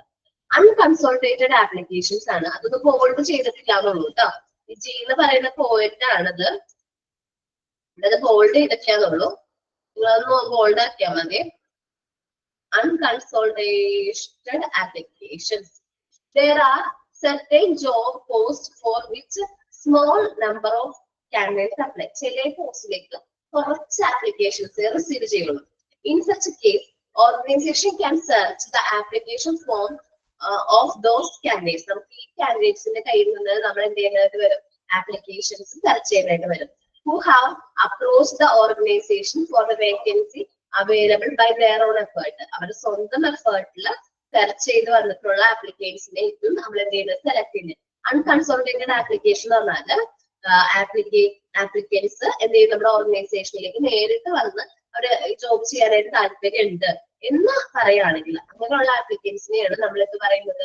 അൺകൺസോൾട്ടേറ്റഡ് ആപ്ലിക്കേഷൻസ് എന്ന് പറയുന്നത്. ഇനി വോളണ്ടറി ഓർഗനൈസേഷൻ ഉണ്ട്. ഈ എന്താ പറയാ, ചില ക്ലബുകള്, സോഷ്യൽ ഓർഗനൈസേഷൻ, ഫിസിക്കലി ഹാൻഡിക്യാപ്ഡ് ആയിട്ടുള്ള വിഡോസോ അല്ലെങ്കിൽ മാരീഡ് വുമൻസോ ഏജ്ഡ് ആയിട്ടുള്ള ആൾക്കാരോ റിട്ടയർഡ് പേഴ്സൺസോ ഉള്ളൊരു അസോസിയേഷൻസ്, അവിടെ നിന്ന് നമ്മൾ എന്ത് ചെയ്യുന്നു? എംപ്ലോയീസിനെ കണ്ടെത്തുന്നു. ശരിക്കും പറഞ്ഞാൽ ഇപ്പൊ കുടുംബശ്രീ വഴി നമ്മള് കാര്യങ്ങൾ എന്ന് വെച്ചാൽ എംപ്ലോയീസിനെ ഒക്കെ എന്ത് ചെയ്യുന്നു? റിക്രൂട്ട് ചെയ്യുകയാണെങ്കിൽ ഇപ്പൊ മെട്രോ കൊച്ചിയിലെ മെട്രോ സ്റ്റാർട്ട് ചെയ്ത സമയത്ത് കുടുംബശ്രീയിൽ നിന്ന് ഒരുപാട് റിക്രൂട്ട്മെന്റ് കണ്ടക്ട് ചെയ്തിട്ടുണ്ടായിരുന്നില്ലേ? കുടുംബശ്രീയിലുള്ള മെമ്പേഴ്സിന് റിക്രൂട്ട്മെന്റ് കണ്ടക്ട് ചെയ്തിട്ടുണ്ടായിരുന്നില്ലേ? ശ്രദ്ധിച്ചിട്ടുണ്ടോ അത്? കുറെ കാലം മുമ്പത്തെ എന്റെയൊക്കെ ചെറുപ്പത്തിലുള്ള കാര്യം ഞാൻ പറയണേ. ഓർമ്മയുണ്ടോ നിങ്ങൾക്ക്? കുടുംബശ്രീ വഴി ഒരുപാട് പേരെ റിക്രൂട്ട് ചെയ്തിട്ടുണ്ടായിരുന്നു. അതേപോലെ തന്നെ വേറൊരു കാര്യം, മെട്രോയിൽ തന്നെയാണ് ഈ എന്താ പറയാ, ട്രാൻസ്ജെൻഡേഴ്സ്, ട്രാൻസ് വുമൻസിനൊക്കെ ഓപ്പർച്യൂണിറ്റീസ് ഒക്കെ അവർ പ്രൊവൈഡ് ചെയ്തിട്ടുണ്ടായിരുന്നില്ലേ? Job opportunity. അതും എന്താണ്? ഇത് വോളണ്ടറി ഓർഗനൈസേഷനിൽ നിന്നാണ് എന്ത് കണ്ടക്ട് ചെയ്തത്? റിക്രൂട്ട്മെന്റ് പ്രോസസ്സ് കണ്ടക്ട് ചെയ്തത്. അപ്പോൾ നമ്മൾ ആ ഒരു ഓർഗനൈസേഷന്റെ സോഷ്യൽ റെസ്പോൺസിബിലിറ്റി ആണ് അവിടെ നമ്മൾ മനസ്സിലാക്കാൻ പറ്റുന്നത്. These organizations, such as private club or social organization, might also supply employees like who are physically handicapped ആയിട്ടുള്ള employees or widows, husband മരിച്ചുപോയ ആൾക്കാർ, or married women, aged persons or retired persons, etc. ഇവിടെ നിന്ന് നമ്മൾ എന്ത് ചെയ്യുന്നു? Recruitment process conduct ചെയ്യുന്നു. ഇനി കമ്പ്യൂട്ടർ ഡാറ്റ ബാങ്ക് ആണോ? നിങ്ങൾക്കറിയോ, നമ്മളിപ്പോ ഓരോ കാര്യങ്ങളും നമ്മളിപ്പോ ജോബ് സെർച്ച് ചെയ്യുമ്പോൾ നമ്മൾ അപ്ലോഡ് ചെയ്യുന്നുണ്ട്. ഒരുപാട് ഡീറ്റെയിൽസ് എന്ത് ചെയ്യുന്നുണ്ട്? കമ്പ്യൂട്ടറിലേക്ക് അപ്ലോഡ് ചെയ്യുന്നുണ്ട്. ഇപ്പൊ നൗകരി ആവട്ടെ, ഏതൊരു ജോബ് വേക്കൻസിയുടെ കാര്യത്തിൽ നമ്മൾ എന്ത് ചെയ്യുന്നത്? നമ്മളുടെ ക്വാളിഫിക്കേഷൻസും ഡീറ്റെയിൽസും എക്സ്പീരിയൻസും എല്ലാം എൻട്രി ചെയ്യുന്നില്ലേ? അപ്ലൈ ചെയ്യുന്നതിന് മുമ്പായിട്ട് തന്നെ നമ്മൾ അക്കൗണ്ട് ക്രിയേറ്റ് ചെയ്യുന്ന സമയത്ത്. ഓക്കെ, ആ സമയത്ത് നമ്മൾ ഈ കമ്പ്യൂട്ടറിലേക്ക് എൻട്രി ചെയ്യുന്ന ഡാറ്റാസ് അനുസരിച്ച് നമ്മൾ എന്ത് ചെയ്യുന്നുണ്ട്? റിക്രൂട്ട്മെന്റ് പ്രോസസ് കണ്ടക്ട് ചെയ്യുന്നുണ്ട്. When a company need a specific type of employee, job description, job specification are uploaded into a computer where they are matched with the resume data sorted there. അപ്പൊ നമുക്ക് വേണ്ട സ്പെസിഫിക്കേഷനും ഡിസ്ക്രിപ്ഷനും types of എംപ്ലോയീസിനെ കുറിച്ച് details entry ചെയ്യുമ്പോൾ, employer entry ചെയ്യുമ്പോൾ നമുക്ക് ഏറ്റവും suitable ആയിട്ടുള്ള matched ആയിട്ടുള്ള കാൻഡിഡേറ്റ്സിന്റെ റെസ്യൂമേഴ്സ് നമുക്ക് എന്ത് ചെയ്യാൻ പറ്റും? സോർട്ട് ചെയ്യാൻ പറ്റും. ആ റെസ്യൂമേ അനുസരിച്ച് നമുക്ക് പിന്നെ സെലക്ഷൻ പ്രോസസ് എന്ത് ചെയ്താൽ മതി? കണ്ടക്ട് ചെയ്താൽ മതിയാവും ട്ടോ. ഓ നെക്സ്റ്റ് പോയിന്റ്, ഈ കൺസോളിഡേറ്റഡ് ആപ്ലിക്കേഷൻസ് വീണ്ടും റിപ്പീറ്റ് ആയിട്ട് വന്നിരിക്കുന്നതാണ് ട്ടോ. നമുക്ക് ആകെ ഐ വരെ പഠിക്കാനുള്ളൂ. 9 തേർഡ് പാർട്ടി മെത്തേഡിൽ 9 മെത്തേഡാണ് നമ്മളിവിടെ പറയുന്നത്. പ്രൈവറ്റ് എംപ്ലോയ്മെന്റ് ഏജൻസീസ് വഴി നമ്മൾ റിക്രൂട്ട്മെന്റ് പ്രോസസ് കണ്ടക്ട് ചെയ്യുന്നു. എംപ്ലോയ്മെന്റ് എക്സ്ചേഞ്ച് വഴി റിക്രൂട്ട്മെന്റ് പ്രോസസ് കണ്ടക്ട് ചെയ്യുന്നു. സ്കൂൾ, കോളേജ്, പ്രൊഫഷണൽ ഇൻസ്റ്റിറ്റ്യൂഷൻസ് ചെന്ന് നമ്മൾ റിക്രൂട്ട്മെന്റ് പ്രോസസ് കണ്ടക്ട് ചെയ്തു. ഇനി പ്രൊഫഷണൽ ഓർഗനൈസേഷൻസ് ഉണ്ടാവും. ഇപ്പൊ വർക്ക് ചെയ്യുന്ന മിക്ക ഓർഗനൈസേഷനും വർക്ക് ചെയ്യുന്ന എക്സിക്യൂട്ടീവ്സിനെ കുറിച്ചുള്ള ഇൻഫർമേഷൻസ് അവരുടെ കയ്യിലുണ്ടാവും. അവരെന്ത് ചെയ്യും? ഇന്ന് എംപ്ലോയി നിങ്ങളുടെ ഓർഗനൈസേഷൻ വന്നാൽ നല്ലതായിരിക്കും എന്ന് സജസ്റ്റ് ചെയ്യും. സോ നമ്മൾ എന്ത് ചെയ്യും? എംപ്ലോയർ എന്ത് ചെയ്യും? ആ ഒരു എംപ്ലോയർ നമ്മുടെ ഓർഗനൈസേഷനിൽ അട്രാക്ട് ചെയ്യും. ട്രേഡ് യൂണിയൻസ് വഴി റിക്രൂട്ട്മെന്റ് പ്രോസസ് കണ്ടക്ട് ചെയ്യുന്നത്. ട്രേഡ് യൂണിയൻ ഇന്ന ആളെ അവർ റെഫർ ചെയ്യും. അയാളെ നമ്മൾ എന്ത് ചെയ്യും? റിക്രൂട്ട് ചെയ്യും.